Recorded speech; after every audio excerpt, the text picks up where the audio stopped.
श्रीमती स्नेहगिनी सूर्या महोदया नामांकन पत्र दाखल कर प्रिय नेता नवीन पट्टनायक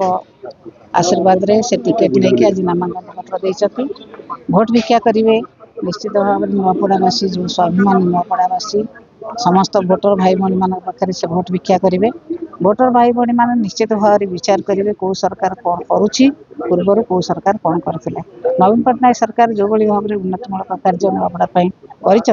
से कथा को निश्चित भाव में माँ भूमि कृषक श्रमिक समस्ते मन पकेबे एवं जो भाव में नवीन पट्टनायक पुणी थे नुआपड़ार सेवा कर सुजोग पाइबे से आशीर्वाद निश्चित भाव में शंख चिन्ह को देवे नवीन पट्टनायक को देवे एवं स्नेहगिनी सूर्या को बहुत भोटे जिते। प्रमुख मुद्दा कौन आमर प्रमुख मुद्दा रहा बर्तमान जो सरकार चलती से सरकार किसी करूना रंग बदलुं ना बदलुं कम किसी डेभलपमेंट कम ना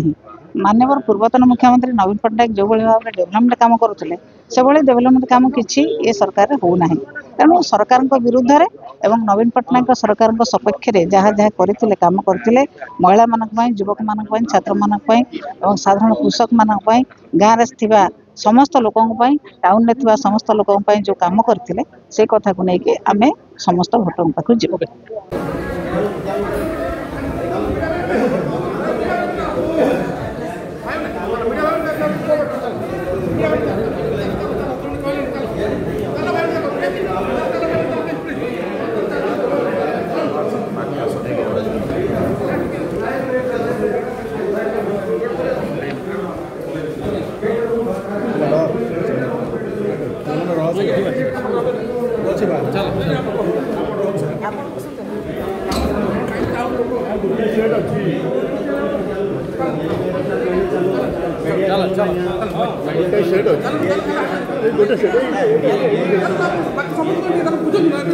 सर गोटे